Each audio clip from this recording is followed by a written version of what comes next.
Hi, this is Denise Quinn, reading aloud for you from my novel, The Greasy Spoon, Chapter 20. Someone slapping his face and calling out his name. Nick, come on, man, wake up. His vision swims.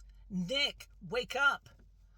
A half moon of stars shimmer in his vision, then drift away as he opens his eyes and registers Ed's terrified face. Nick, hey, he says. Ed stares at him hard for a long moment, then leans back on his haunches and runs his hand across his face. Oh, dear Christ, thank God, Nick, you're alive. We're still here, aren't we? Nick rises to his elbows and looks around him. For one absurd second, he'd dimly hoped that he'd awoken in a hospital room somewhere or out on the sidewalk in back of the courthouse, but no, they're still in the slaughterhouse. They've been moved to a break room of some kind, with plastic folding chairs and tables and vending machines off in a corner. A slight movement out of the corner of his eye startles him. A Latino, and then he sees another Latino, and then he sees another and another. And when it finally dawns on him that these Latinos work at the slaughterhouse, his own stupidity rocks him to his core. Of course Latinos work at the slaughterhouse.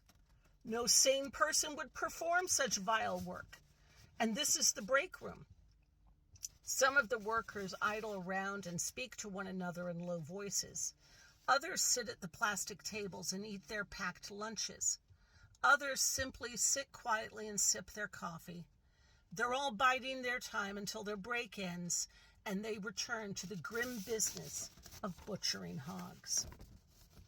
A row of blood-stained aprons hang sentinel on hooks lining the wall leading back into the slaughterhouse. The Latinos glance curiously over at Ed and Nick from time to time, but otherwise they behave as if Nick and Ed are invisible. Do you think any of them understand English? Ed asks. No, probably not. Yeah, that's what I thought. Are they straight up from Mexico, you think? Yeah, poor bastards. I'll bet none of them has a visa. Nope, not a one of them. Yeah, Ed sighs, that's what I thought.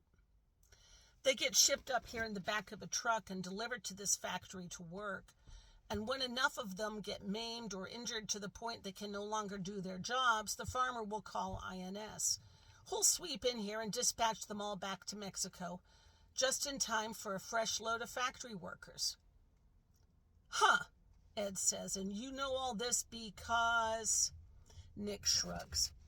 I watch documentaries on animal slaughterhouses. Oftentimes the humans are treated worse than the animals, which is saying something because the animals die. Ed studies him for a moment, then looks away. Hey, Nick. Yes, Ed. Do you know how other lawyers handle their free time? No. They play golf. Nick smiles. That sounds kind of boring to me. And here I figured you knew all this stuff from working on your grandpa's farm. Nope, afraid not. Nick wants to say something more along the lines of, oh yeah, tell me more about the time you lived with your grandpa and how he raised only a couple of hogs at a time. And he and Ed could reminisce over their respective childhoods and exchange notes. And if they'd been in a bar, this might have been a nice way to pass the time and get to know one another. Only, they're not in a bar, and they sure as fuck are not drinking beer.